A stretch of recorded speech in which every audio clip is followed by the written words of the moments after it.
Hello again, everybody. Welcome back to another episode of Victoire. I am your host, Emir. Before I begin today's broadcast, I ask that you kindly subscribe to our channel, like, and share these videos. It helps us spread these inspirational pieces much, much further. Today's guest is a proud member of the WWF Golden Era alumni.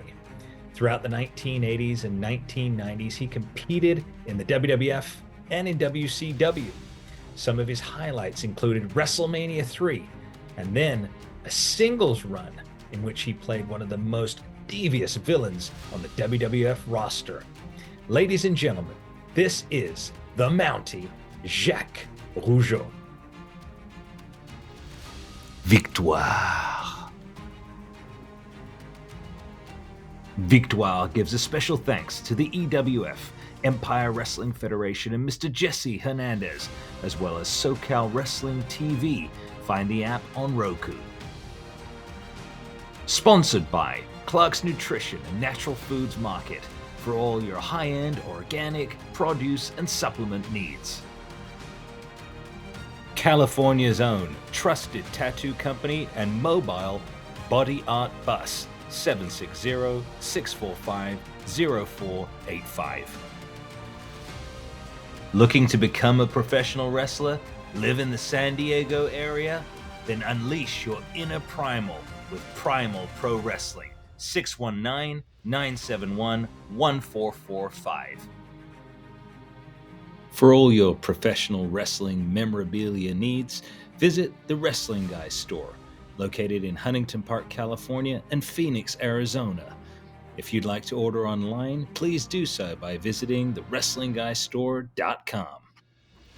California's premier advertising magazines, Your Villa Magazine, 951-990-8855. Wear casual clothing that makes you feel like $1 million. Or, if you are seeking custom t-shirts, look no further than J Money Clothing, 760-367-8566. Palm Springs, California, Indian Wells, California, Rancho Mirage, California. They're all considered a destination hotspot, a second home haven. With an exquisite record of negotiating the finest deals for clients, Lowell Folsom III and Associates always deliver. Contact Lowell today at 760-391-2504. And now, on with the show. Okay, welcome back, everybody, to another episode of Victoire. And how apropos that it is Victoire, because today I have Jacques Rougeau joining me here, the former Mountie of the WWF, now WWE. Also, today we're going to be discussing with Jacques his wrestling academy and the massive competition that's coming up later this year. But Jacques, welcome to the show, and thank you so much for taking your time to be on with us today. Thank you, Amir, for having me on. It's always nice to talk with the West Coast, and California, my favorite place. So don't let my people at home hear that, but the West Coast, my favorite place. And looking forward to this podcast. Yeah. May I ask, when was the first time you came to California, Jacques? You know, the first time I came to California was with WWF in 1985. Okay. And and I have a story about that. I remember going to Venice Beach to train at the Gold's Gym there, and it was so funny because we had to rent a car. We stayed in Revere, I believe it was, and near the airport. And so we're going, Raymond and I, and we get on a stop sign near the beach, and there's this little car with a guy in the car with a big cigar, yeah. And he gets to the stop sign before us, so we get to the stop sign after. So he's supposed to go first, but he just stays there and he goes like this. Okay. Like, you know, you guys go ahead, like we were dangerous drivers or something. So we passed in front of him and turned, and as he turned, I recognized him was Arnold. Oh. And you know, Arnold was working out at the Gold Gym 1 block away. So I looked at my brother Raymond. I said, "Hey, that was Arnold. I'm telling you, that was Arnold." And then my brother says, "You think so?" I said, "Yeah, I know so." And then so we got to the Gold Gym a block away, and then we came in, and I as soon as I walked in, I asked the owner. I said, because he always received the WWF wrestlers at the time, he always welcomed us, so we had got the word out. So we got there, and I asked him. I said, "Hey," I said, is it possible that I just crossed Arnold Schwarzenegger, not 1 block away from me? So he just left. I said, I knew it was him. So that was my first time in California. Oh man! Wow, what a welcome! What a welcome! Yeah, because Arnold would have been he would have been doing Terminator, right? Around about that time, Terminator would have. He was hot. I'll tell you, he was hot. And I wish I would have been there 5 minutes earlier, so I could have took a picture with him and shook his hand. You know, he's one of my heroes. So, Oh, he is. so, Yeah, so yeah, yeah. Who doesn't like Terminator movies? that's You know, true. or and Yeah. then Arnold played in so many movies, and you know, he's an icon. You know, he's one of those guys you get around and you're intimidated by, like, you know, because he's so important. Well, he's so passionate about what he does. I mean, he's his charisma just exudes. You know, he's very passionate. Interesting story before we get started, though, as well. So my uncle is a screenwriter and a director in France rather, and Yeah, he wrote La Totale, which later became True Lies. So when they optioned it really. and they put it together in a screenplay, it was True Lies. So Schwarzenegger Wow. played in that. So He yeah, played in there. Yeah, yeah, yeah, yeah, for sure. so So you know a little bit of French. yeah, I speak fluent French, Jacques. Oh, oui, tu parles français. Oui, je parle français. C'est pourquoi j'appelle cette. Ben, j'oublie certains mots, c'est parce que mon père, il pratique français. Je parle à mon père en français, à ma mère en anglais. Mais bien sûr, vécu ici aux États-Unis maintenant, alors ça fait longtemps depuis que je parle à mon père tout le temps. But yeah, but I called the show Victoire for victory. You know, this people. Very nice. Yes. I wrestled in Bercy a lot, you know, in Bercy in Paris, and been there a couple of times there to the scene there on the boat, and like everybody, we go see La Tour Eiffel and we go see l'Arc de Triomphe, and Oh yeah. when at 11 o'clock at night when they light up all the lights on l'Arc de Triomphe, it's amazing, and the Boulevard des Champs Elysees, we have all those rich cars there, and you got all those places. It's an awesome place for tourists that go there. I always love Paris because when we were on the road, actually, it reminds me, it kind of brought us back at home because we're your little cousins from Montreal, but we speak French. And so when we had a chance, that was so funny. We'd get off in Paris and then we start speaking French again when we'd been on the road for 20 days without seeing home. And so it was always nice to go to Paris. Yeah. Yeah. It's always wonderful to be able to speak it though. When I get the chance to speak it, quand je pratique le français, ça me réchauffe le cœur. Parce que j'aime, c'est bien. Yeah, it's nice. It's a nice feeling. Yeah, I bet your girlfriend likes it too. C'est très romantique. Oh yeah, yeah. My wife, yeah, c'est très romantique. Oui, c'est sûr. But Jacques, let's talk about the academy. Let's talk about the competition because this obviously is near and dear to your heart. It's very successful. Last year you had a great turnout. QT Marshall from AEW was there. This year, again, we've got 2 men and 2 women. They're going to each win $10,000 and then a week at the Bandino gym down in Mexico. So tell us a little bit about how you put this whole thing together, where it started, and what you're looking forward to this year.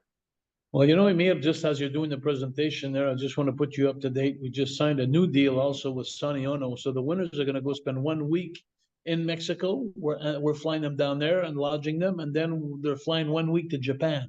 Oh, wow. They're going to spend 1 week in Japan. So plus the $10,000, they each have $10,000. So it's an amazing, amazing contest. It's getting bigger and bigger every year.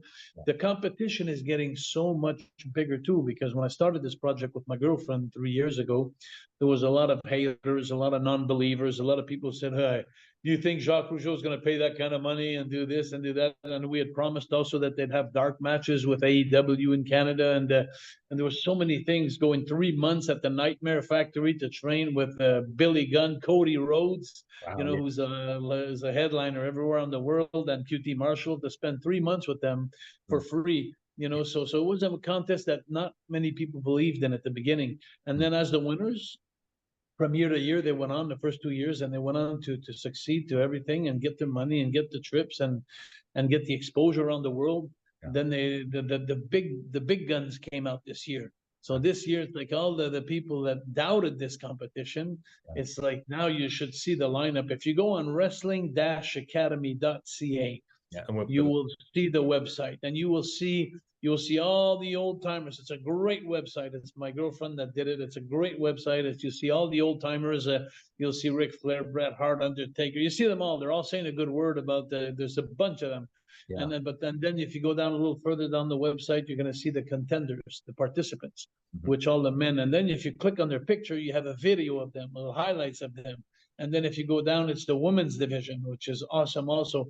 So yeah, and it's become an amazing contest, and it's become I've always lived my passion in wrestling, and then now this contest this year is starting on the 28th of September at the Leonardo da Vinci Center in Montreal, and that's in the Italian headquarters. So it's a different place where we're doing it the first 2 years, where we were like in the Club Soda, we were like in a little dungeon there. It was a folded chairs and stuff like that. But this year it's Leonardo da Vinci. It's like a big, it's like a place where Bocelli goes to sing for the Italians. It's like it's all cushioned seats. It's a big theater. It's like It's it's beautiful. amazing. It's Yeah, beautiful. we upgraded and everything this year. So yeah, it's really a great competition. Yeah, it's a beautiful location too. I was looking at that. That's your new location. And some of the combatants, some of the contestants in there, they look like, yeah, they're well on their way to being international stars. And speaking of international stars, Jimmy Hart is going to make an appearance this year. I'm correct? Yeah. Yeah, he's supposed to. Seeing on his schedule, he's supposed to make it appear. We got a couple that we're hoping to get. Edge, we're hoping to get a couple to come and encourage the young talent. But what's great about this competition, Aaron, is the it's the way we created this. It's like we're getting all the talent from all over Canada, from Boston to Los Angeles, well up north, from Nova Scotia all the way to Vancouver, and it's like East Coast to West Coast, and we've got all these federations across Canada that have great talent that just haven't been at the right place at the right time or didn't know the right people, but they're talented. They're really talented. So I get them on Zoom. What I do is I get them on Zoom. I get one on the East Coast, one on the West Coast, and I put them like we are now on Zoom. And 1 month before the show in Montreal, I put their match together. So we put our three heads together. We flip a coin, heads or tails, to see who's winning or losing the match. That's not important. The performance is important. Yeah. So we put the match together. They come to Montreal. It's starting on the 28th of September. They do their match. And contrary to any other show that you go and you do your match, you pack your bags, you go home. This is a competition. So what happens is you do your match, and then the fun starts. Once the match is over, because you stand in the ring, and then you have 4 judges by the ring. And then they start judging you on your last performance you did, not on your reputation, not on the years you had before that, just on the performance you just did, delivered. And then you're judged on your interaction with the crowd, on your charisma, your ability in the ring, your gear, your ring gear, your interview, your promo, 30-second promo before going into the match. You have to do a promo live to see if you can take the pressure. So all the 4 judges, they undress every wrestler one at a time, and they give them the compliments, and they also give them the advice. And then finally, after they all did that, one after the other, they finally go, like example, okay, Mark, I like this. John, I like this. Mark, I like this. John, I like this. But tonight, I'm going with you, Mark. And then it's amazing, the reaction, because you could have John, who lost the competition, fall down and cry in the middle of the ring. If you watch the episodes on wrestling-academy.ca, you'll see a lot of that. Because they break down, because they've been waiting for this competition for over a year, like 10 months to a year. And then you could have the guy who won the competition, that he breaks down too, because he breaks down of joy, knowing that he's going to the semifinals, going to the next round. And there's only 3 rounds. There's quarterfinals, semifinals, and then the finals. That's right. So and you got to keep in mind also, Amir, is that you the guys that work independent shows like that, they make $100 a night. You know, and now they have a chance to make $10,000 plus 2 trips, one to Mexico, one to Japan, plus all the connections, plus all the podcasts that I do, like yours now. I do some in Europe. I do some in Australia. I use my notoriety, so I get all the wrestlers good visibility around the world in the wrestling business. So it's important to them, to this match and this contest, and it makes and breaks people, because some people don't take it very well. I mean, they're very professional if they're eliminated, but then the weeks that follow, it's a big downer for them. Because it's like I thought I was one of the best, and I wasn't chosen. So it's a big mental battle to overcome if you're not chosen. So there's a lot of stress, a lot of pressure, but that's what makes the show so amazing. Yeah, no, it is. It's an amazing opportunity. Like you said, you've got a lot of independent companies all around the world, especially here across the United States. but to be able to bring them all together in one place that's going to afford them that opportunity to grow and to flourish and to really break down everything, because you want to be the best version of you. You want to be. And like I'm glad you brought up there, even the costume, that counts so much. You know, a lot of the guys, yeah, a lot of the guys, I was just I telling. remember QT Marshall last year. He eliminated a guy that I was going to bet $100 he would have won the whole competition because but he came in jeans and he came with a t-shirt and he got eliminated by QT Marshall. And I asked QT, I said, QT, what don't you see in that guy? Like, he says his gear. Yeah. He says, I didn't like his gear. And, Yeah. and you know what the fun thing about this competition too, what's amazing too, this is what I love the most about this competition. And you talk about taking pressure, being under pressure, because you could have the guy that's been wrestling for 15 years, and then you could have the guy that's been wrestling for 4 years. Yeah. But in wrestling, Emil, there's one thing you got to remember. Mm. You have good nights, you have bad nights, and sometimes you have exceptional good nights. Yep. Exceptionally good. So if the guy that's better has a bad night, and the guy who's not so good has a great night, he could be the one that seduces the judges. Yeah. And and the judges go with him. So so anybody's with, and there's no pulling.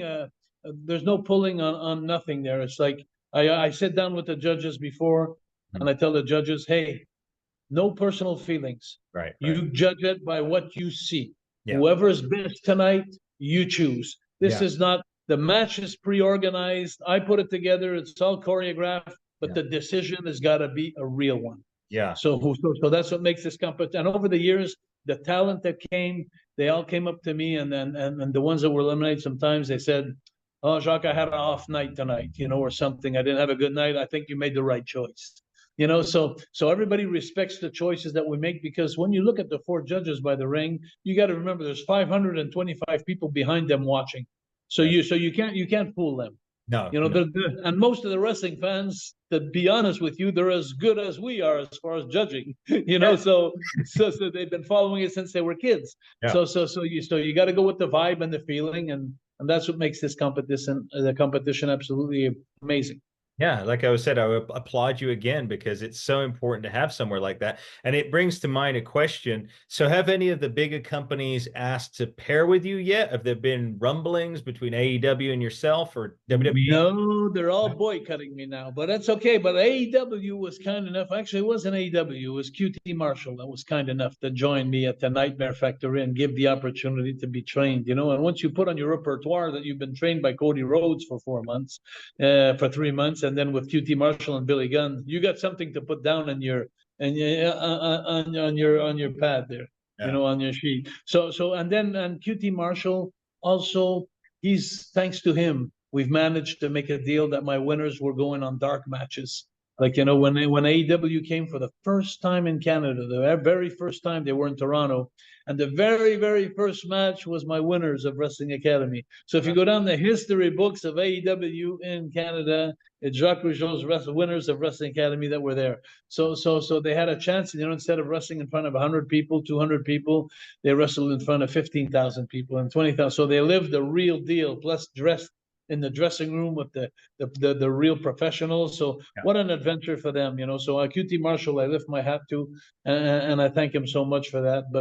But no, all the other federations, no, they're kind of boycotting me on this deal. But eventually they're going to have to come to me, because it's something that's absolutely amazing. Or they come to me, or they're going to have to copy me, one or the other, because this is a winning. Yeah, it is. It is. It sounds amazing. One of the other things I thought about is TV deals.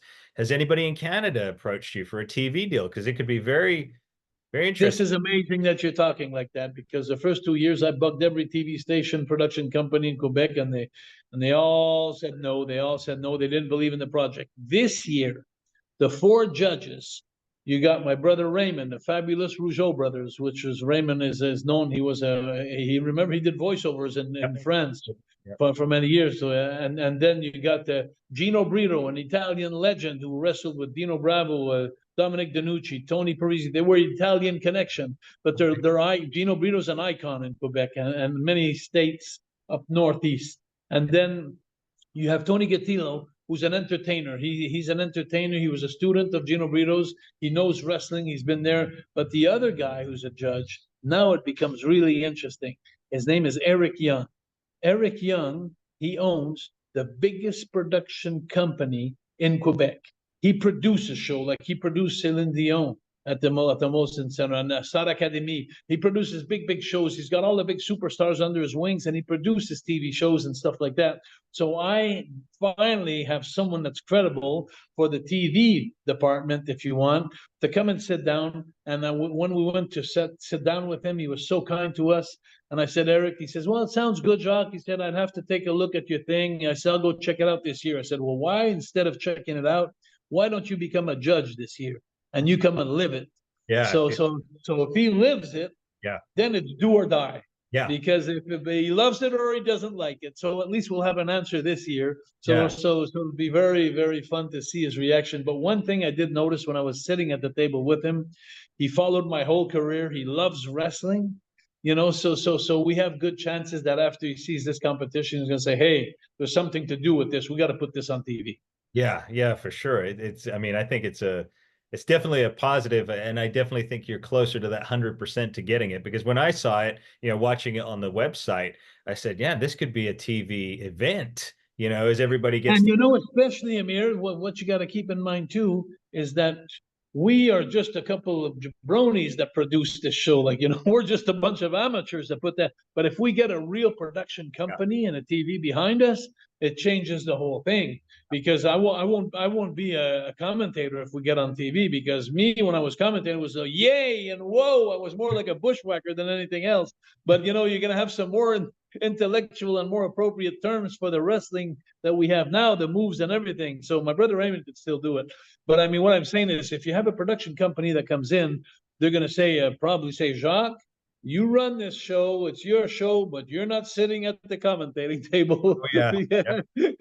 We're going to put some some good commentators, like, some Jesse the Body Venturas or some guys like that there that were amazing when I was there. They were. But you've got the semifinals, Jacques. It's November the 2nd, correct? And then the finals are November 16th. Just to let everyone. So the 28th of September is the quarterfinals of half of the talent. The 26th of October is the other half of the talent. And then the best of September are going to meet the best of October on the 2nd of November. And then the best of the 2nd November, there's going to be 16 left.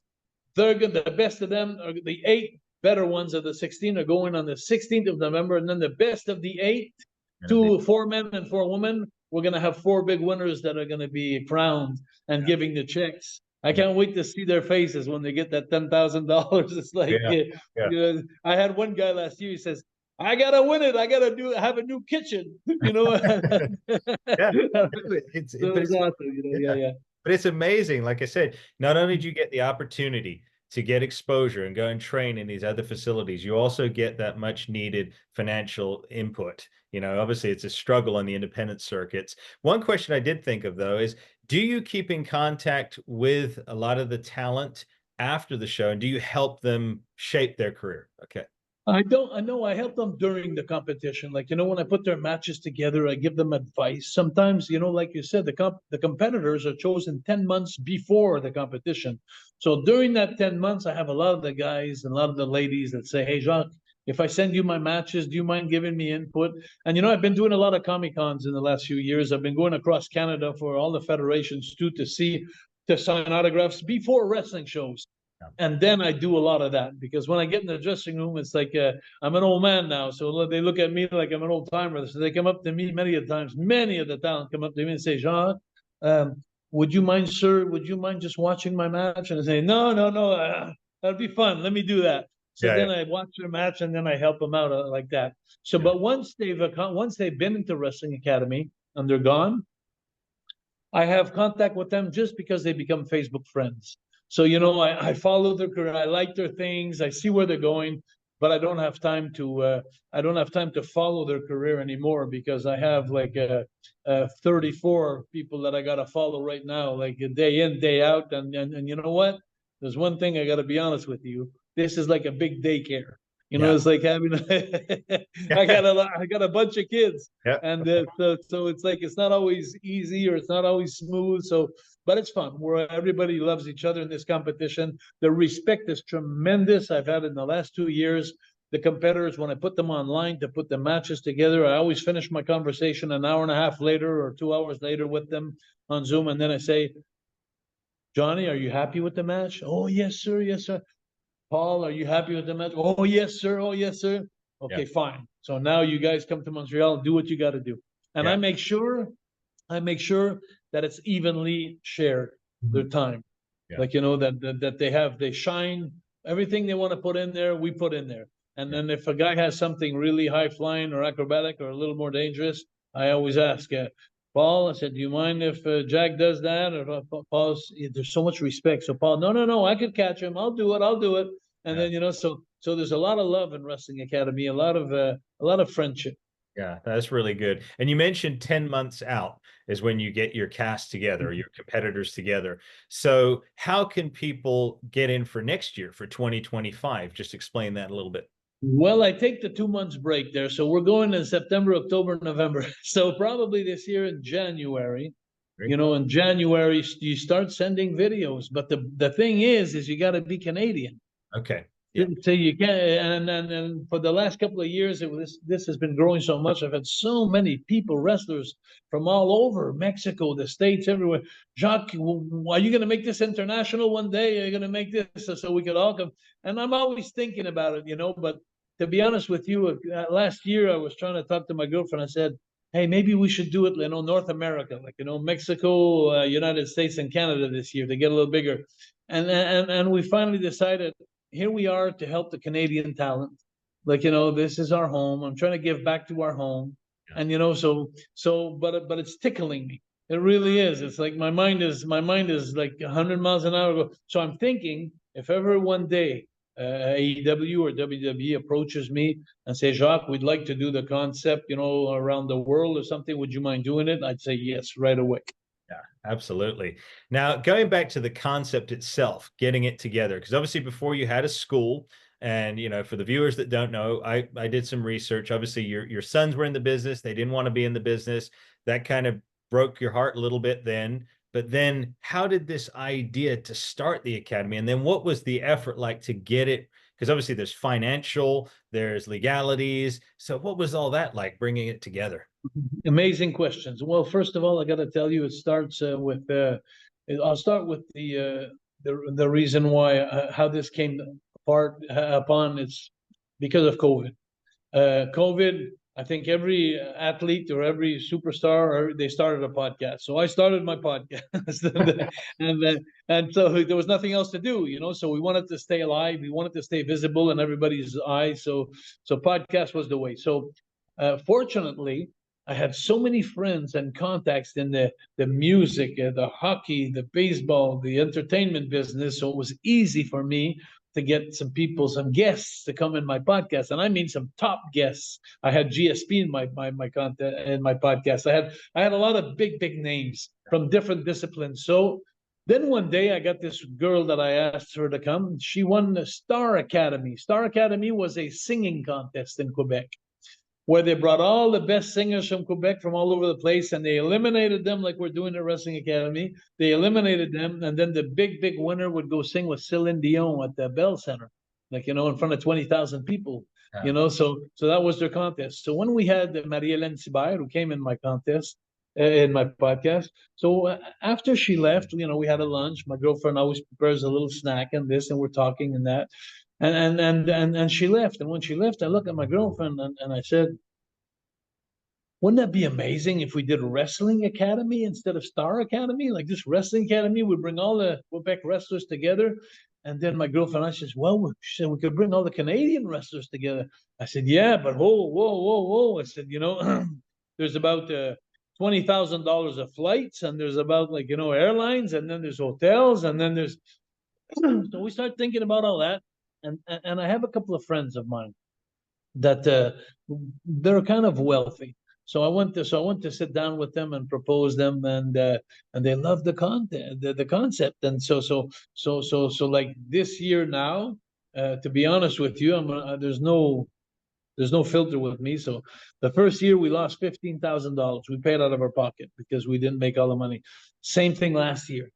And this year, see, our contest is bigger and it's like we're at a bigger place and stuff.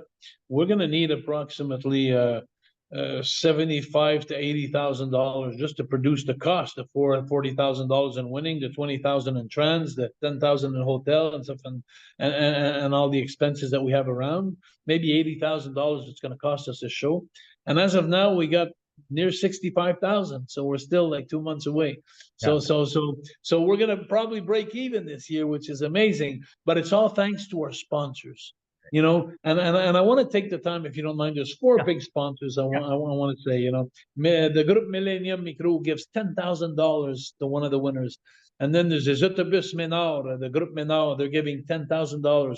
Then there's the electric car, the Auto Électrique Gagnon, they're giving $10,000, and then there's la taverne, l'ancienne taverne de Chambly, hein?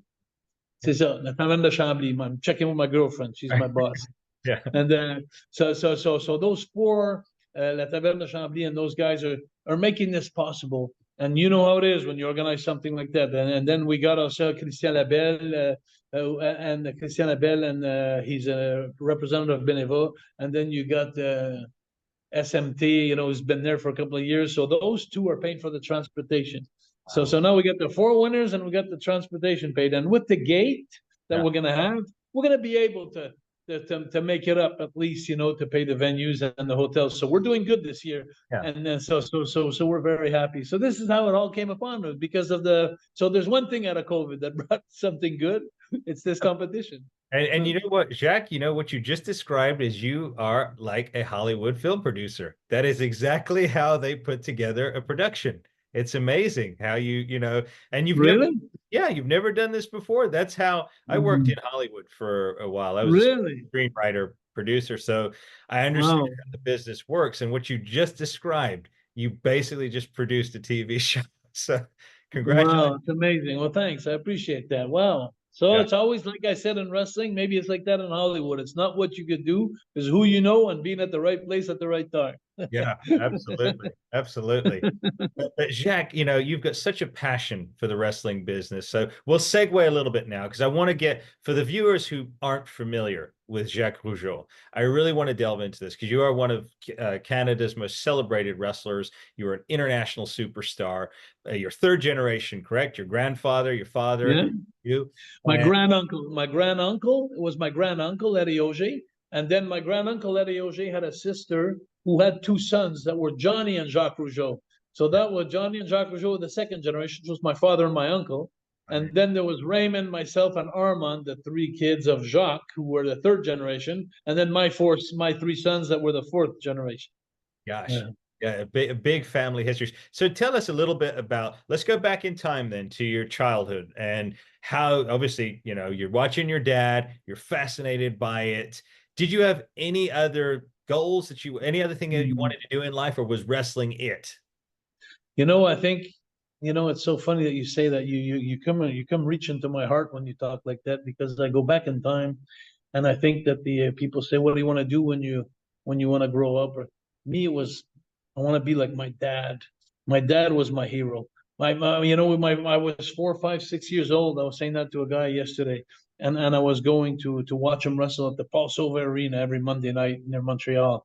And then he was wrestling Abdullah the Butcher or Joe LeDuc or all those guys, Danny Lynch, and I go on, the Sheik, and I was so young when I used to go and watch him, and the most important thing for me was, like, when the show was finished, all the kids would run to the car at the end, because I wanted to make sure I was sitting beside him. I wanted to get this place beside my dad when I was going 20 miles back home, to be sitting beside him and just hold his arm, or have his arm around me.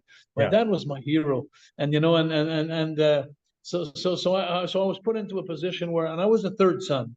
So being the third son, like everything else, I know, because I have three sons. So the first son you have is like, oh my God, it's amazing. It's like you're discovering life and this and that. The second son is like, oh, I'm happy. The third son is like, hey, the two olders are going to show you how, or you'll show them. I Yeah. mean, you'll show your third one, but he's got to work a lot harder to get the attention, because, and that's what I was. I Yeah. was the third one. So for me, I knew, and it's funny because to try and impress my dad, I would impress his friends. So when his friends would come around the house, or the old wrestlers and stuff, I'd put a sheet on my head and I'd start walking like Abdullah. Well, and I'd do it so good that Abdullah would look at me and say, "Hey, kid, you got it, kid, you got it, kid." So I knew I was proud then. I was so for me, it was like gaining the love of my dad. And so everybody, when I was growing up, I became such an entertainer by doing that, that everybody was like, just naturally, they all pointed me to wrestling. They didn't ask me at the age of 12 what I was going to do. They told me what I was going to do. Hey, Yeah. you're going to become a wrestler. Hey, you're going to become a wrestler because you got it. You got to. So it became this of way of life for me. So there was nothing else in life that really passionate me that much, or that got any interest really. Yeah, no, but definitely, you talk about being an entertainer. I mean, obviously, we saw that years later, my generation in the WWF. I mean, when you took that Mountie character, you really took it, and that was some of the most entertaining. I'll never forget my first SummerSlam that I watched was the Jailhouse match, Oh, and come on. and I was, even as a young boy. I mean, I really believed that you were petrified in jail, and you were, I was mad. I was mad that morning when they told me I was going to lose the match. I yeah, was mad because the Mountie didn't get his man. But yeah, anyway, and the Mountie always gets his man. But yeah. anyway, that was a really fun character, to be honest with you. Working with Boss Man, Ray Trailer. What a great guy, big guy, 300-pound guy, but you could never feel him in the ring. He always took care of you. He worked very nicely with you, took care of your body. If you were in a position in the air that we were off balance or something, he made sure that I fell correctly and he fell crooked. So Mhm. he took the bad fall. He always protected. That's a way of life when you're a good worker. You always protect your guy that you're in the ring with, and you take the bad shot because you're the one controlling it. So if you're not controlling it well, you should be punished, not the guy who gives you his body. So Right. so Ray Trailer was one of those guys. Yeah. And I think about that even before that, when I was with my brother Raymond as the fabulous Rougeau brothers. We came in as the Rougeau brothers. You could watch the tapes. We came in as two simple good guys, the Rougeau brothers. We were good, but like the Killer Bees and like other teams, just we were there doing the nice. We were good workers, but that was it. But when Vince slapped the flags, the American flags in our hands, and we become the All American Boys, the fabulous Rougeau brothers, then I discovered another side of me. Yeah. Like, I like being a heel. I Yeah. was a little traumatized when he approached me with me turning as a bad guy, as a heel. And then it didn't take me long to say, hey, Vince saw something in me that I didn't see. And we had so much fun mocking the people in Yeah. French. And especially in our song, which is one of the top 10 songs in the history of WWF, All Yeah. American Boys, we have a couple of phrases in there in French that were degrading them, but they didn't understood it. So they thought, and we'd say bad things in French. On n'est pas capable de sentir, like we can't stand them. Yeah. And then in English we'd say, oh, we love America, we love. So they always. It was amazing, that gimmick. And Jimmy Hart, Jimmy Hart. That's why I begged when I came back as the Mountie. I wanted him as my manager because Jimmy Hart, I'm going to say the GOAT, the greatest manager of all the managers I've met through my career, for many reasons. Always on time, always giving you advice, buying suits that would fit your gear. He'd have suits made for himself for your gear that would match, Yeah. the fleur de lis on the coats and everything. Didn't do drugs, didn't go out in nightclubs. Always on time, punctual, a half hour before his meetings with us at a TV station, radio station. 1.5 hour, every time I get there a half hour early, because I was like that too. He was already there, Jimmy Hart. Yeah. He was what a professional, always reliable. So those are great times, really, to be honest with you. Yeah. So let's go back a little bit before that, Jacques. So let's talk about your training. Your training now. Let's go back to that. And when you first got in, like, where were you training in Canada? Did you adjust to it quite easily, or did it take you some time? Were you an athlete by nature? Yeah, like I said, I was a born wrestler. I was a born performer. I knew how to wrestle before I think I knew how to walk. Right. But it's like it just came naturally because my older brother Raymond was wrestling, my uncle Johnny was wrestling, my father was wrestling, my great uncle was wrestling. So me, it was just, and it was my passion. I trained a lot with my brother Raymond and Pierre Mad Doug Lefevre, who was a local talent here in Quebec, was so good too. So they trained me pretty much, and so I owe a lot to my brother Raymond that to get and it's funny because when we were training like 3 times a week, it's so funny because it's so different. In those days when you went to train in a wrestling school, you know what they say: before you run, You got to crawl or walk, rather walk. you gotta walk, but you got it. You're wrong. You gotta crawl. Yeah, you got to crawl. Yeah. You got it right. And the wrestling schools today, they get in there, okay, start running and bag drops and clotheslines. And in our days, before walking, you had to crawl.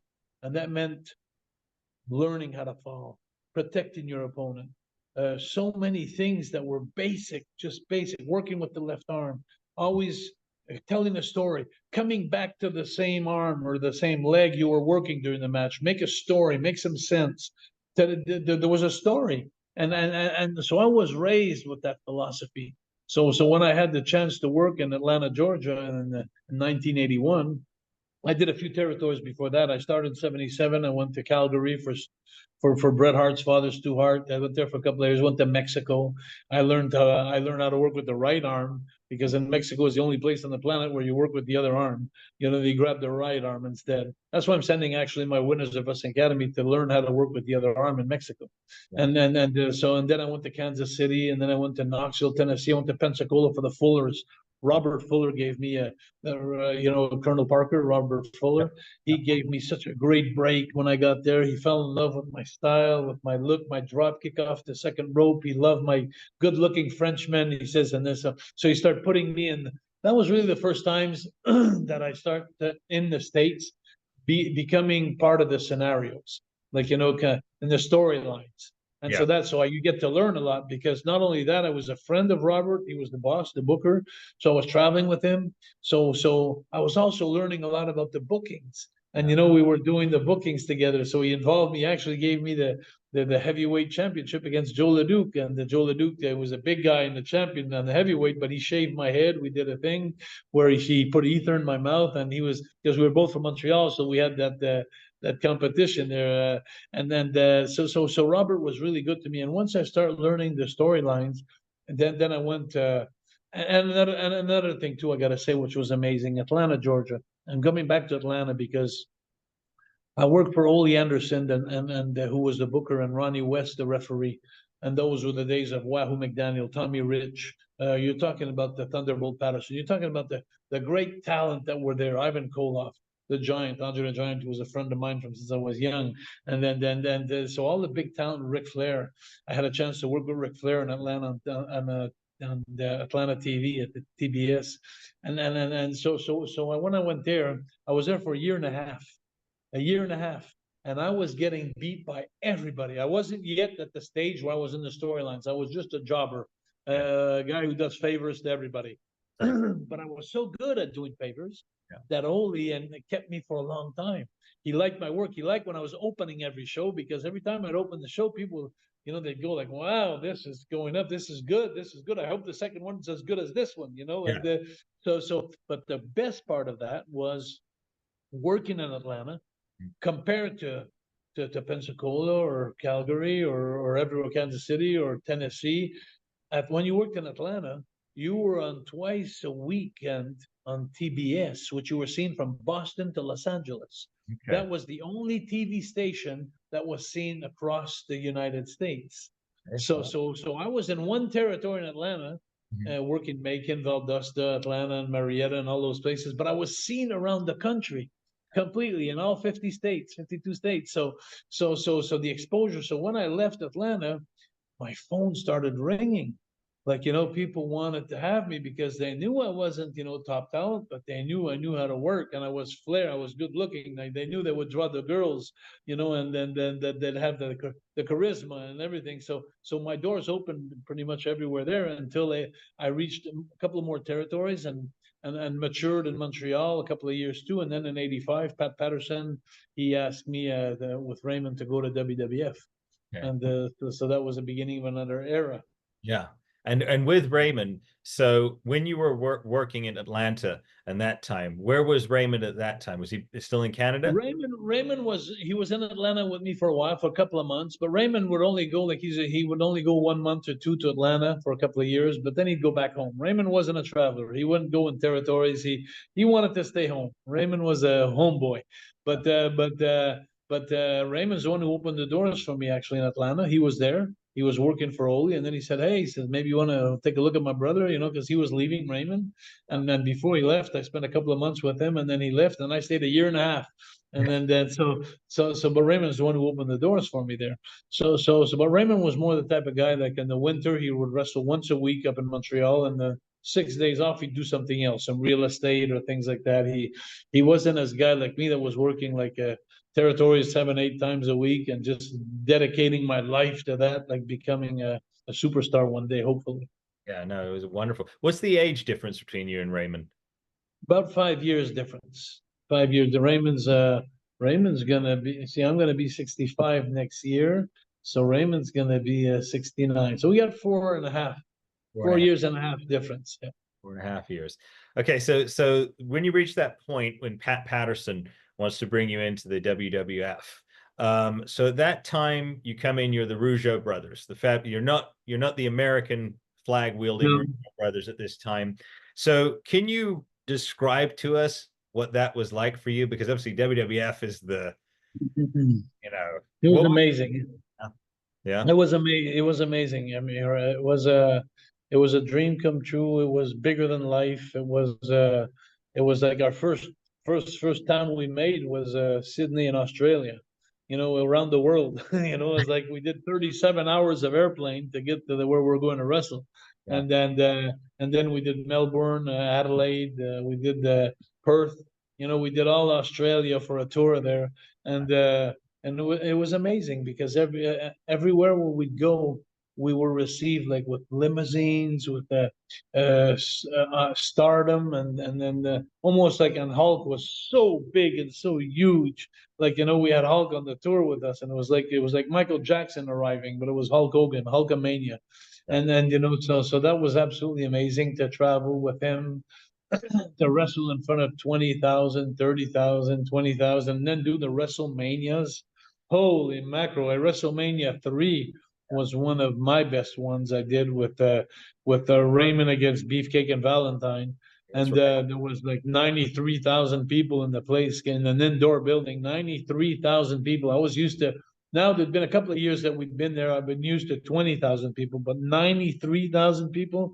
You know, I couldn't. I had a hard time tying my boots in the locker room before going to do my foot was jumping like this when I was trying to lace my boots because my throat was dry. Yeah, Like, you know, it's so dry. Like, you know, when you get nervous to a point where I would go. I remember going. I swear, this is between you and I and 1,000 people that are watching now. But I remember going in the bathroom before going out and oh, sticking my finger in my throat to throw up to yeah, get some liquid, you yeah, know, before going out. My mouth was so dry, you know. But once I hit the curtain, I was out there, you know. I had confidence. I was gone. I was in my character. I was good. But all day long, shaking in my pants, and you're seen. Forget the 93,000 people.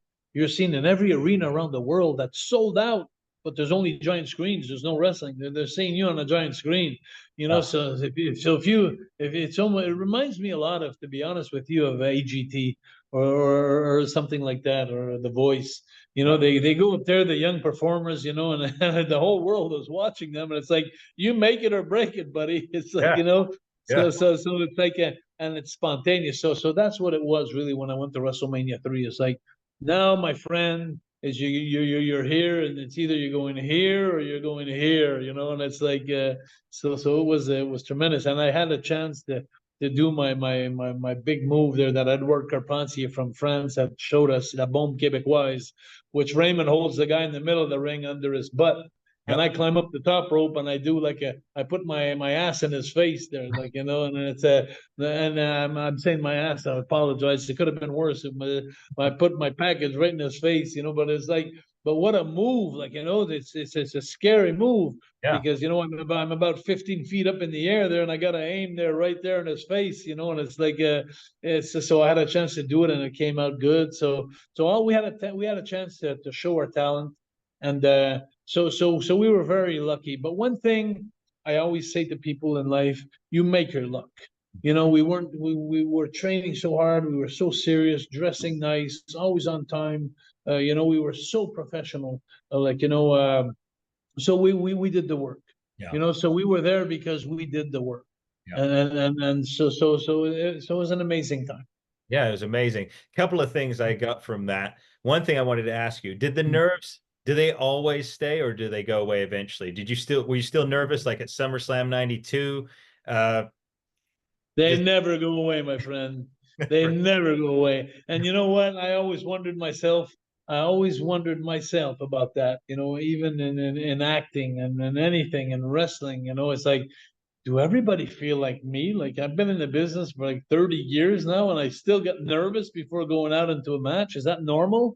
And I think it does. And I think if you talk to actors or people that do things on the screen or they do it on the stage, and that they perform live, I think the minute that you're not nervous anymore, it's time for you to quit. yeah. Because when you're nervous, it brings the best out of you. You're thinking about it, you're worried about it, so you're always trying to do your best. So even if you do your best and you make a few mistakes, if you did your best, your mistakes will be forgotten.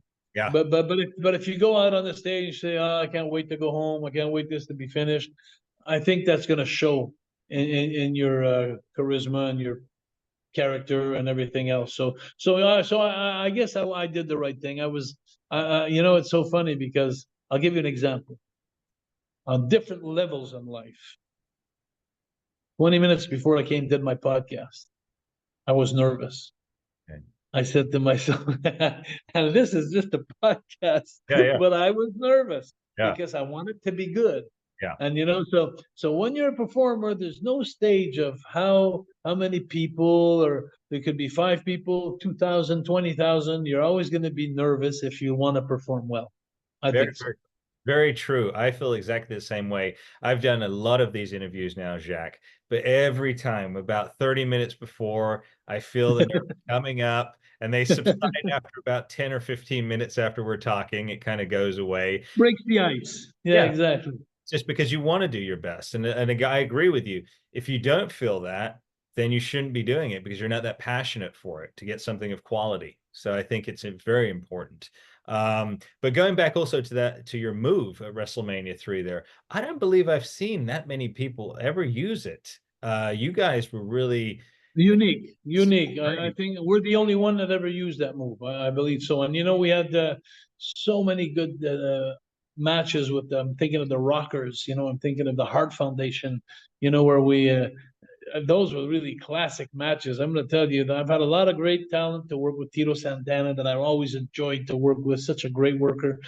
But in tag team with my brother Raymond, the Rockers, and then the Hart Foundation, we had it down. Like, you know, we knew when we went out there, we knew what we had to do, and it was a good time. It was funny because when we came in as the Rougeau brothers in WWF, we were the good guys, and the Hart Foundation were the bad guys for 2 years. When we switched, we stole Jimmy Hart, their manager, and we became bad guys. They became good guys. So we were married with them again around the world for like 2 years. So we worked with them for 4 years, the Rockers and the Hearts, the Rockers and the Hearts. You know? But what a great time. It's like you're bringing it's like, how can I say that? You know, you're going to work and you got the best workers in the world with you in the ring, and you know that everything is on right on time, and everything's so smooth, and I swear I don't remember in 4 years, I don't remember 2 nights in 4 years that we didn't come out And as soon as we hit the curtain, we came back, we gave us a big hug, like, so happy that we got all the 20,000 people up on their feet and, and entertained them from the beginning to the end. And we were very proud, and we never lost that satisfaction of pleasing the people. Oh, it came across, Jacques. I mean, when I look back at that, sometimes I go back because I want to try and see what was it. It was lightning in a bottle. Like you said, you were among an alumni that's never been duplicated since. Never. I don't know if it ever will be. Everything was seamless. Like you said, your matches, the opponents that you had, everything, the storytelling, the psychology, the presentation, the promos, like you said, even your music, Oh, yeah, legendary. the promos were fun too. Yeah, it's funny because I'll bring another thing to your attention that if you talk to all the guys that produces promos, it's so funny because when we get the TV 2 days a month, there was always 2 days of taping where we'd do all the promos for the whole month. There'd be a section there where there was a curtain, and then they would say Japan, and you did the promos for Japan, and Ching Chang Chung Chung Tomato and then the Rougeau brothers, and then you'd go another one, Hola amigo, ¿cómo estás amigo? And then was from Mexico, and it's so funny because every tent they had from the morning till night they were doing promos for the whole month for around the world, and every time the producers would come in, like the guy that worked on each tent, every one of them, they'd always come in and say, we got the Rougeaus, we got the one take guy, and it was like, so they knew that it's going to take 5 minutes and the Rougeaus are gone. It's like, because some guys had a little harder time there. Oh, I'm yeah. not going to mention any names, but there's some guys, okay, take 22. There we go, quick. And it's like, so, but we were called the take one guys, so that was fun. That was a good time. Yeah. Yeah. So yeah, I mean, it was a tremendous time. And you went through, so after WrestleMania 3, by 1989, you were the heels, and you were with Jimmy Hart. And then, so what happened then? Because obviously the Rougeau brothers disbanded in 90, because I think Raymond retired in 89. Raymond retired. Raymond retired, and then you left for a while, because took a year off. Yeah, took a year off. Took a year off. And then the Mountie, was that Vince McMahon's idea to make you the Mountie? Absolutely. Vince McMahon called me up and he said, I got an idea. So I guess he must have missed my entertainment on the show. So he called me back, and a year later he wanted me to become a Mountie. And I said, okay. I said, two conditions. First, I said, I want Jimmy Hart as my manager. He says, you got it. I said, second, I want to bring in a big electric shock stick. I said, I want to bring that in. I said, that's because when I was young, Eddie Creechman, he was a manager in Quebec, and he used to have one, and he used to scare the living death out of me in the dressing room.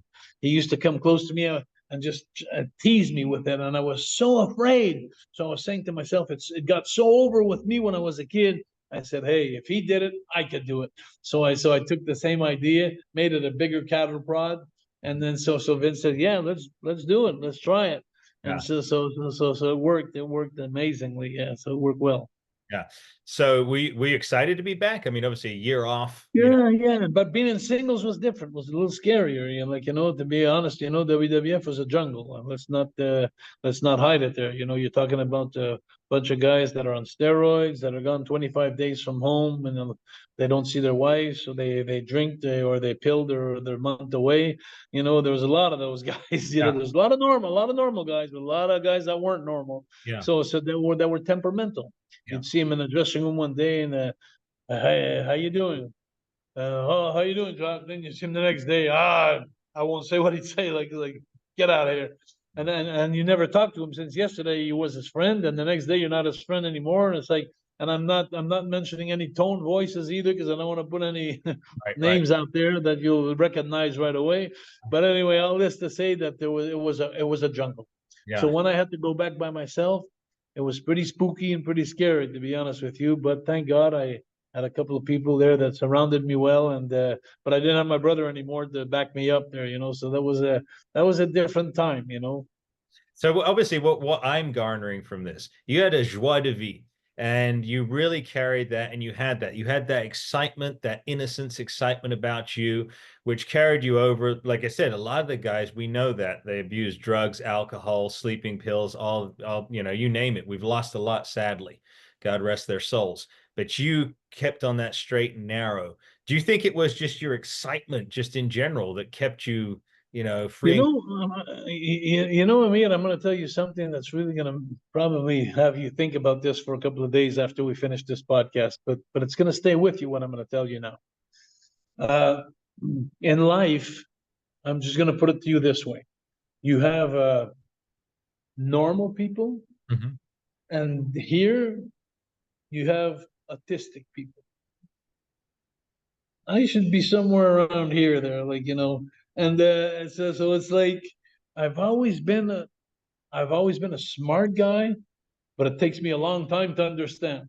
It's like I'm kind of a fast guy, but I'm a little slow too. It's Yeah. like so I'm not the guy who's like a smart and quick and knows everything about. I'm the guy who sometimes. So I don't know if you understand what I mean. Yeah. It's like I'm far from being autistic, but Right. I'm far from being normal. So Right. it's like I'm in between. Yeah. So for me, over the years, when I've met the most passionate wrestling fans in the world are the autistic ones. Mhm. If you meet an autistic and he's a wrestling fan and you meet him, it's like, oh my God, Yeah. it's the end of the world for him. Yeah. So I'm a little bit in between there. So I think the passion I had for wrestling, it was like that to me. Yeah. So I always had fun showing it and living it and being it. And then, so Yeah. anyway, think about that in a couple of days. And then when I tell you, Jacques Rougeau said he's autistic. Yeah. Oh, well, Now, you gave a great example, though, Jacques, because, I often think about that. There are some people that can really grasp, be present, and really enjoy what's going on. And like you said, there are others that, you try and crack a joke, they won't even laugh, because they're so serious and they're so, I like to think, or they didn't quite understand it. yeah, yeah, Sometimes I gotta tell you, a couple of times, and more than a couple of times in life, where people said a joke and there's a bunch of people in the room and I'm the only one not laughing, and then it's almost like, did I miss something here? But yeah, you got those two, right? yeah, yeah. So Those two. okay. So, but no, certainly. I mean, it didn't. I mean, your professionalism was incredible. Like I said, every match I remember vividly. I was 9 or 10 when you were the Mountie, so I remember vividly watching. I mean, and you pushed that button. I really believed you were this villain, and you conveyed it so well. I remember watching it with my mom. I think it was when you electrocuted Brett in '92 or Yeah, '91. And I said, oh, he really electrocuted it. yeah. It's like, Yeah, I meet so many people. It's funny because I meet so many people today mhm, that I meet in different circumstances, whether it's in Comic Cons or special events or special gatherings or nights that are anyway charities or whatever. And then people come up to me and they say, you know, I used to hate you a lot when I was young. And so I laugh because I say, well, that's good because that's what I wanted, it, at the time, it you worked. know. It worked. You were one of the greatest characters in that time. But I will ask you, so Jacques, I remember SummerSlam '92. Like I said, I was there. But then shortly after that, you disappeared. You left. Yeah. So what happened there? Well, the truth is that's the Royal Canadian Mounted Police. They took offense of my character, and they said I was giving a bad image to Canada, so they banned me off Canadian TV. But the thing was, we were doing the tapings around the world, so every time they would do tapings, they would shoot the tapes all over the world. So they had to do some special things, some special editing, some special this, and then it cost a lot of money. It really, and they wouldn't want to do that. They wouldn't want to do that for anybody. So they really, the Royal Canadian Mounted Police, I always said they should have got off their high horse. But anyway, it's like, because how many times you see a movie in the States where a cop is dirty, or it's just a movie, we're just entertaining. But I think they didn't like also the fact that I don't know if you saw the vignette there when this American stopped in Quebec and he asked me with his girlfriend, he was lost and he was trying to find his way back to the States.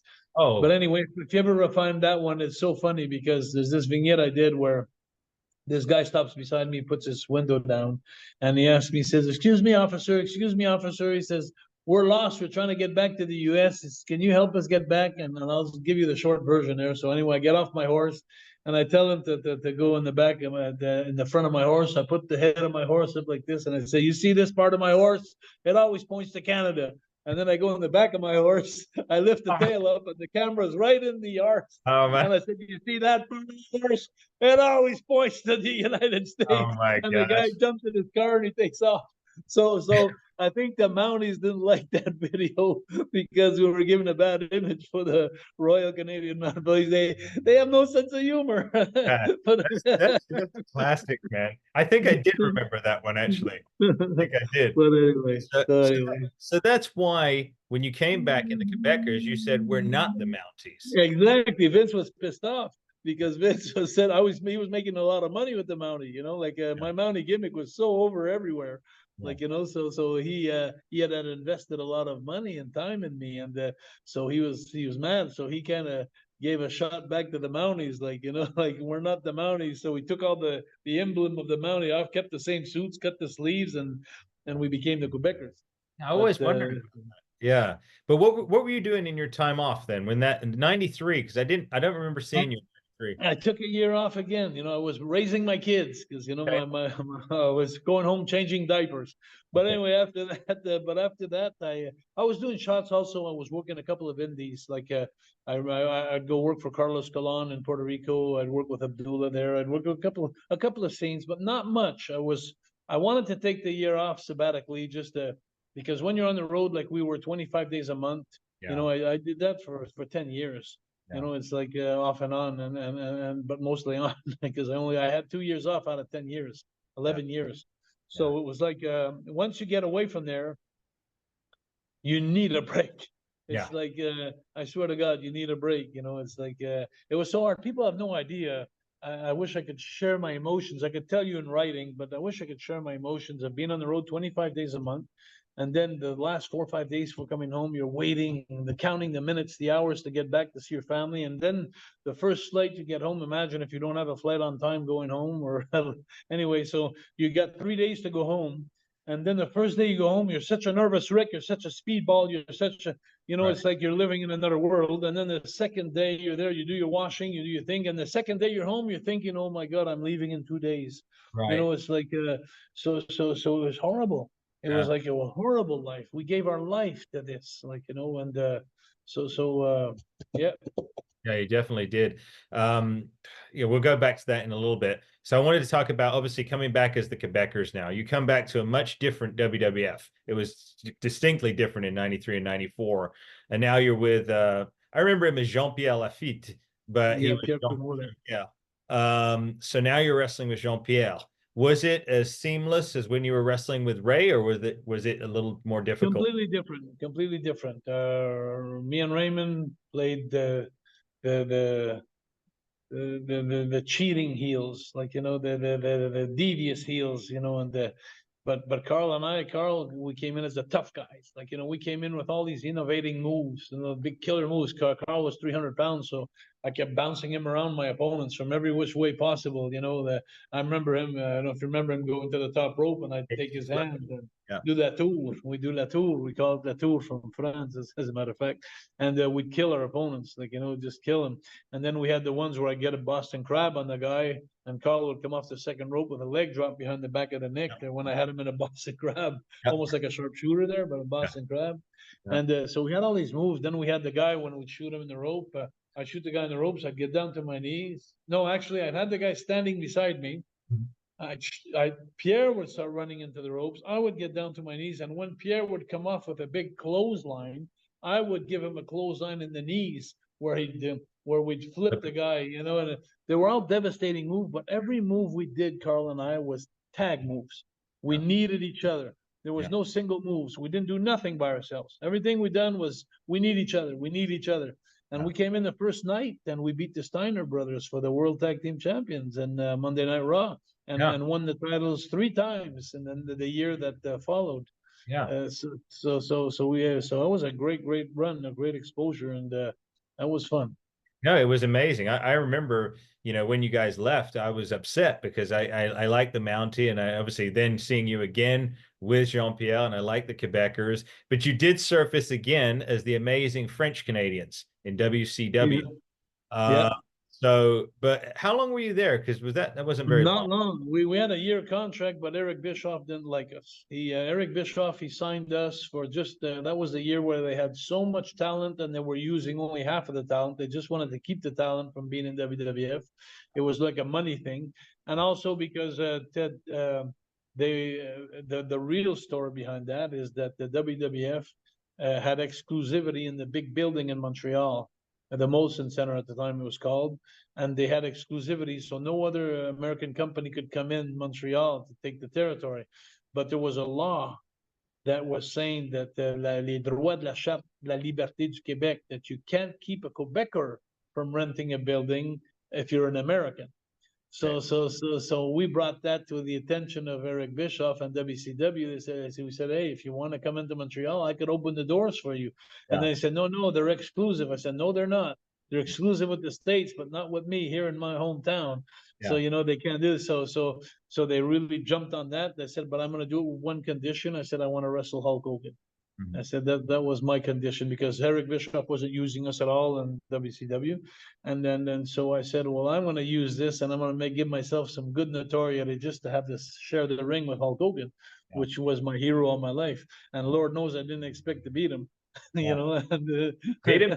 I didn't see that one. Was that a televised event when you faced him? No, but if you, but yeah, a little, I mean, from different angles. I televised it, but it wasn't on the TV show. Eric Bischoff was so mad when that happened, Yeah. but there was a conflict between Eric Bischoff and Hulk to see who was the boss. Right. So Hulk wanted to show Eric who was the boss, I think. So he decided to put me over.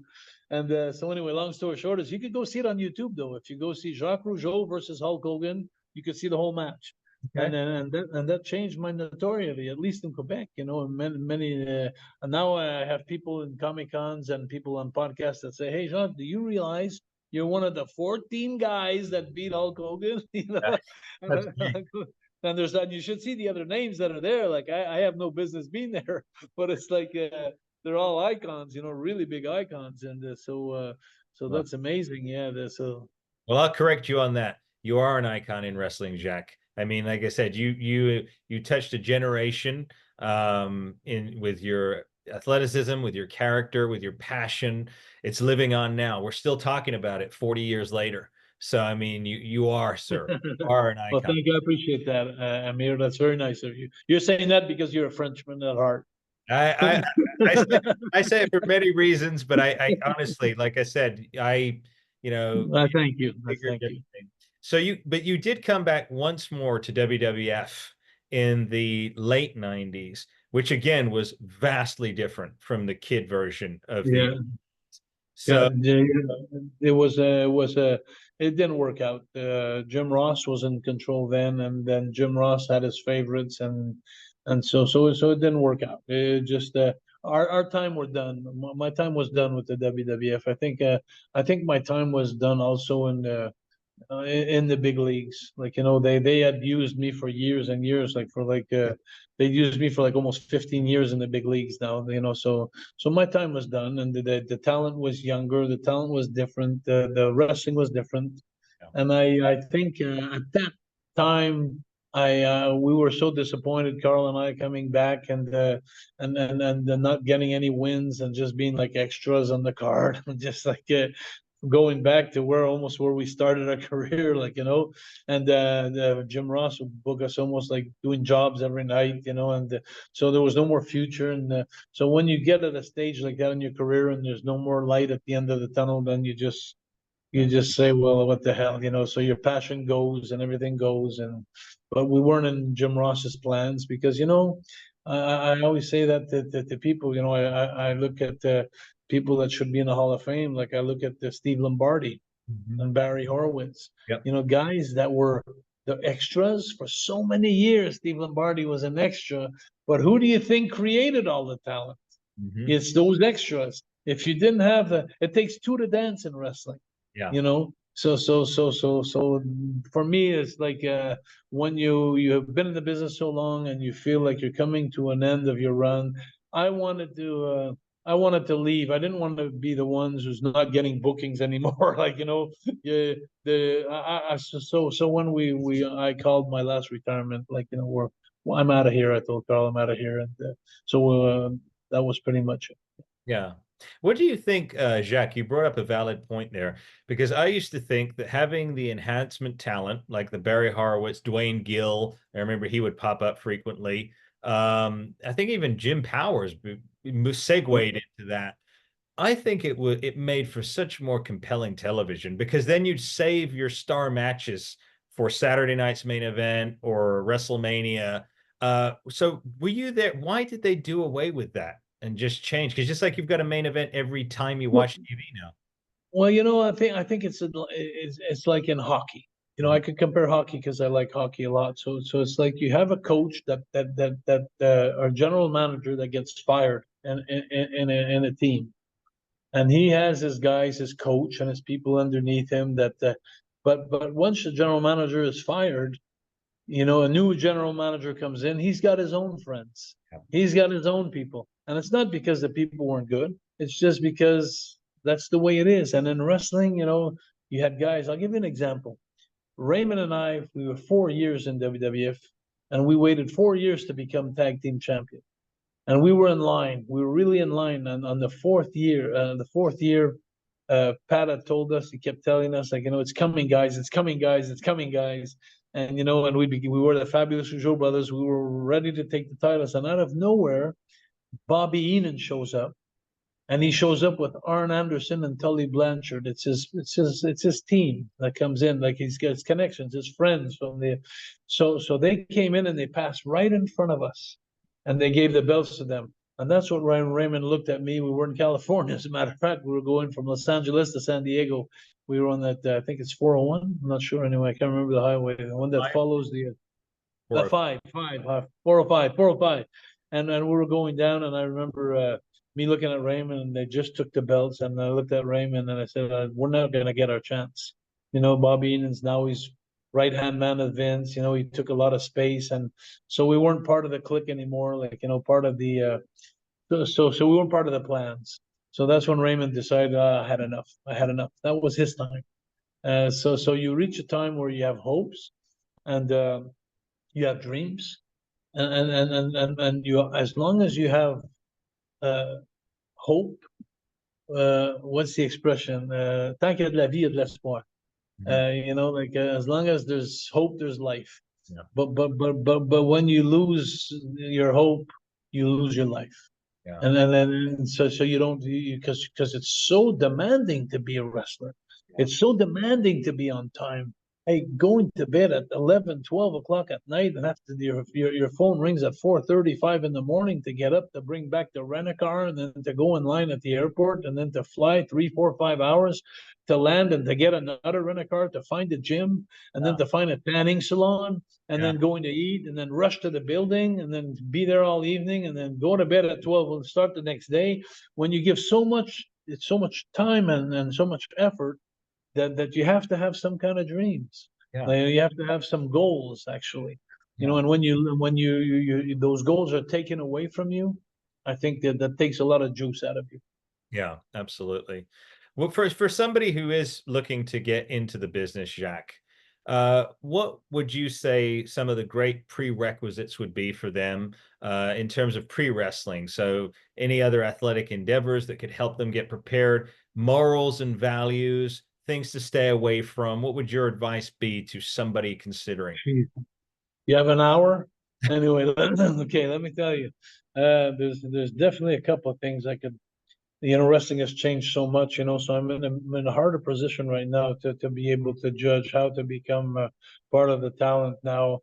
Because today, when you're in the wrestling business, the guy who receives a drop kick in the middle of the ring, he's standing up before the guy who gave it. It's like they're not. There's no more psychology. There's no more. So I can't tell them, hey, Yeah. use your psychology, because there's not much psychology left. I would have to say, uh, build yourself as a character. And then again, I'm going to go further than that. I'm going to say the physiques. There's a lot of wrestlers that don't have physique anymore. Like, so I can't tell them like we used to say, hey, go to the gym, man. Make sure you got a good shape. Make sure you look good. I mean, play the part, look the part. I can't use that anymore. So that's advice that I can't give anymore. I think it's always going to work for someone who looks good, but it makes no difference today because and then I would have to say, work your promos should be something that's very important. I think it still is today. I haven't watched wrestling in so long, so I can't tell you, but I'm sure promos are very important. But then again, I met Britt so many times in the last 10 years or 20, 15 years ago, where he told me, he says, Jacques, it's a good thing you're not there anymore. He says they give you a sheet and Yeah. you got to learn it by heart. And then you got to go tell them what they want you to say. You're not yourself anymore. That was my strength. I was going out there and I was doing in that promo at the time, and Mean Gene would step on my foot or something and say, "Hey, watch your foot there. Who do you think you are?" And then I'd come back but Yeah. I'd always play the part. And then when you have a line that you got to read, whether he steps on your feet gives you're not yourself anymore, so you lose. So I don't know. You got to be a good actor, maybe like Hollywood. I don't know. You got to learn how to memorize. I don't know. Yeah. But to be honest with you, I'm not in a good position anymore. But what I teach to my people that come to the academy is the old-fashioned tell a story, a lot of interaction, a lot of character, a lot of charisma, and then get some good gear, look like a wrestler. And apart from that, then I think it's all in the eye of the beholder. Yeah. Like, and I mean, one of the bookers or the bosses, it's whoever. And what, I also think I've seen it now through the years, also have heard about it too, not taking any talent away from anybody, but it goes back to what I always said. Sometimes it's who you know, because there's a lot of cliques that are forming in the wrestling business, a lot of new kind of people that arrive, and they're taking over the business, and it's family or it's cousins or it's this or so it's not what you really can do in the business that makes you succeed, is who you know.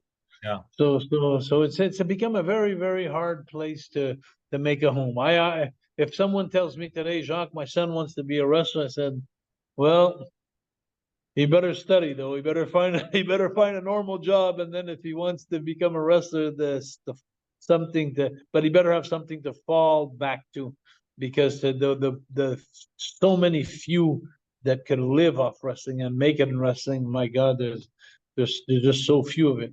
Yeah. You know, when you were speaking there, it's true. The business has changed so much.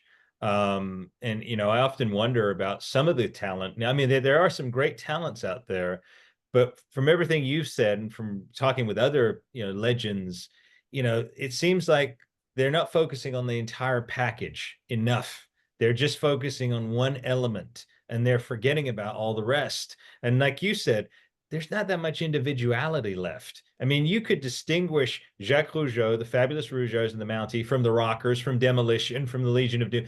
They were all distinguishable because Yeah, exactly. you weren't trying to copy each other. And I see a lot of young talent. Jake the Snake, Coco Beware, Hacksaw Jim Duggan. You Yeah, had all those characters that were yeah, different. King Kong Bundy. You had Kamala. You had yeah. you had all the characters that were fun to watch, and not one looked like the other. Right. And now that's what I hear a lot too. Like I said, it's been years since I watched wrestling, but I hear that they all look alike, they all sound alike, they all but there's something, they're doing something right because they're drawing ratings. I mean, they're selling their business across every TV station around the world.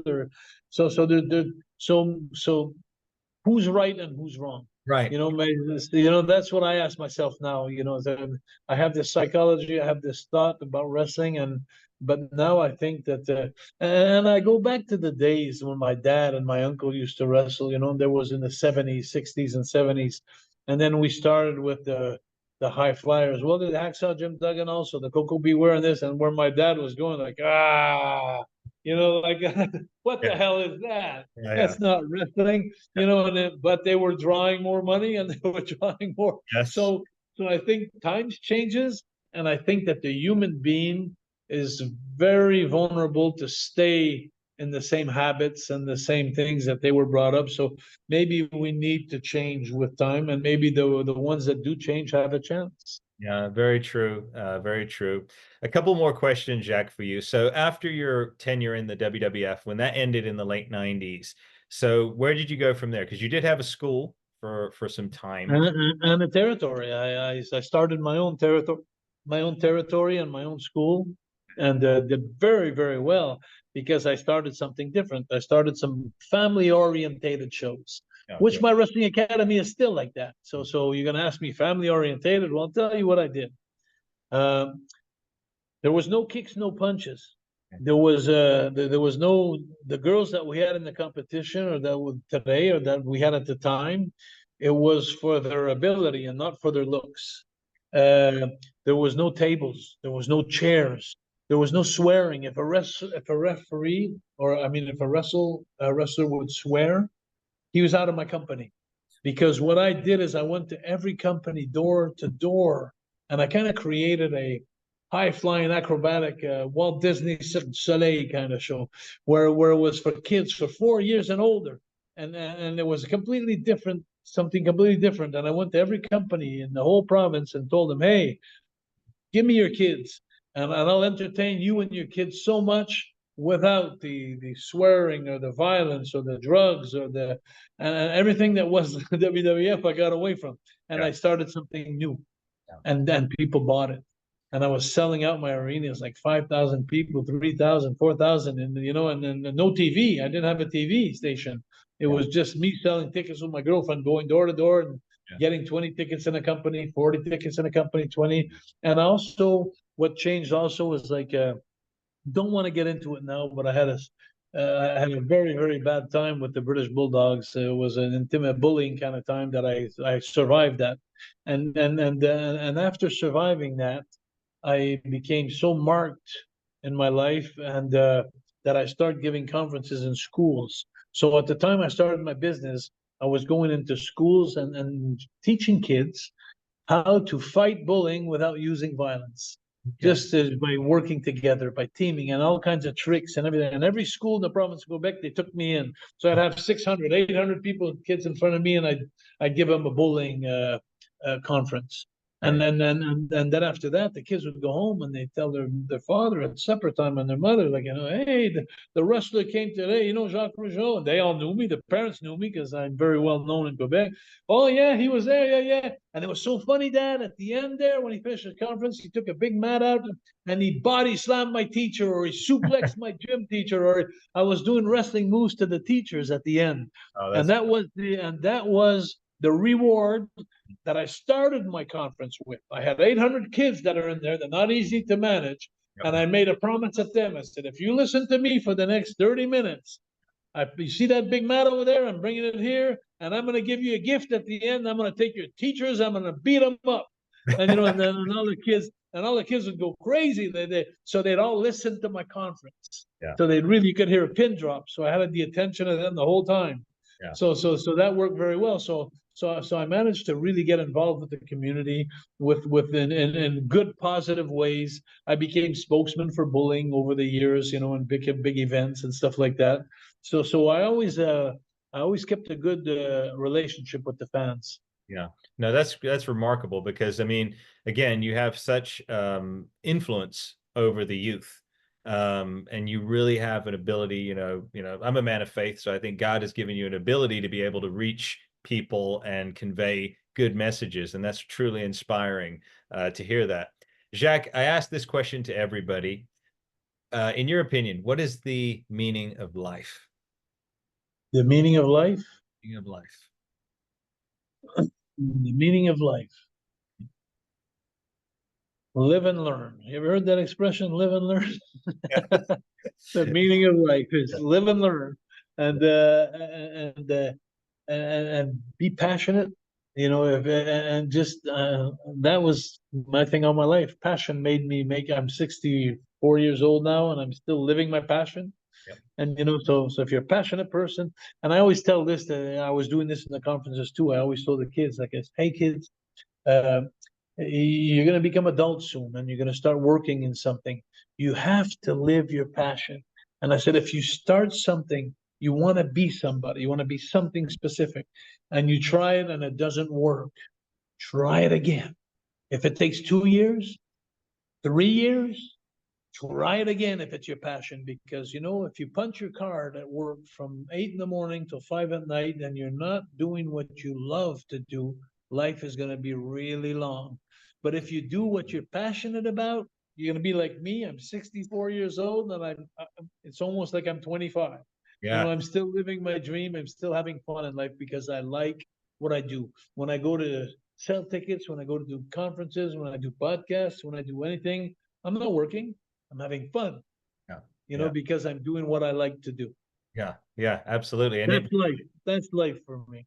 it radiates, and you do not look anywhere close to your age, Jacques. You look very youthful. No more hair. But you're very youthful, But very I still got the bicep, though. I still the got the biceps. bicep. Yeah. I got the gun. You still got the guns. Well, Jacques, stay on the line because I'm gonna say goodbye to the viewers, but I'd like to have a quick chat with you before we go. But it's gonna be wonderful. The Wrestling Academy, let's say September 28th, the quarterfinals. Then we move on to October. We've got the other half of the group. They're going to do their matches. Then the semifinals, November 2nd, and the finals, November 16th. 16. Yeah. The big prizes. The big prizes, 10,000. Two 10,000 checks are going to go to two guys, four altogether, and then two to two women.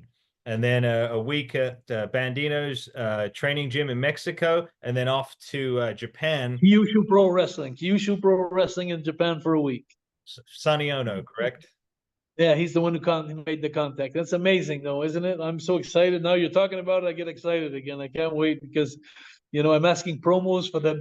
All the talent. I said, hey, do you mind sending me a promo or something? Oh man, they're right there. They send promos and it's funny because the first promos they used to send me, like, months ago, was like, oh, I'm happy to be part of Jacques Rougeau's Academy. And now the promos are like, hey, let me tell you something, like they're talking more to their opponents now. Yeah. Like, they're directing them more to the opponents. Like, I'm going to Japan and I'm going to Mexico, and it's not you that's going to take the $10,000 off of me. But it's building now. The excitement is building. We're 2 months away, something like that. So it's getting very exciting. Yeah, it's very exciting indeed. And I encourage anybody who's watching this video, definitely check it out. I'll put a link in the description of the video, and you'll see it under Jacques' name, a link to the website where you can go there and check out everything that's happening with this tremendous event. Third annual. This is the third year. Third year. And there's going to be some. There's the charm. Yep, there's a charm. Yeah. And like I said, hopefully next year, with the way it's going, Jacques, I truly hope, I pray that you get that TV deal, because I think it would be something that Canada can really enjoy and look forward to on a yearly basis. It's tremendous that you've developed it. It's a lot of hard work and effort that's gone into it, a lot of passion. And thank you, sir, for giving back. You gave so much of yourself to entertain us throughout our youth. You inspired us, and now you're giving back again. So thank you. And then thank you to all the fans that have been there to hate me and to love me, but mostly to hate me. But thank you to all the fans, and thank you guys like you that put me in podcasts, and people that gave me visibility through all my life, different times. Thank you, because without you guys, we're not there. And then and when you say thank you for everything I've done and all it, I only have two words coming out of my mouth that's saying, like, I'm just having fun. Yep. Just having fun. Just being you. So stay on the line. I'll just say goodbye. So thank you, everybody, for joining us on this episode of Victoire, which means victory in French. This has been the Mountie, Jacques Rougeau, and I am your host, Emir. Until next time, Victor, what you must. Thank you for joining us on another episode of Victoire, and our special guest, the Mountie, Jacques Rougeau. Please be sure to check out the link in the description of this video for the Wrestling Academy, and be sure to subscribe, like, and share our videos. It helps us spread these inspirational pieces much, much further. Until next time, Victor what you must victor. I am Emir, and this has been Victoire.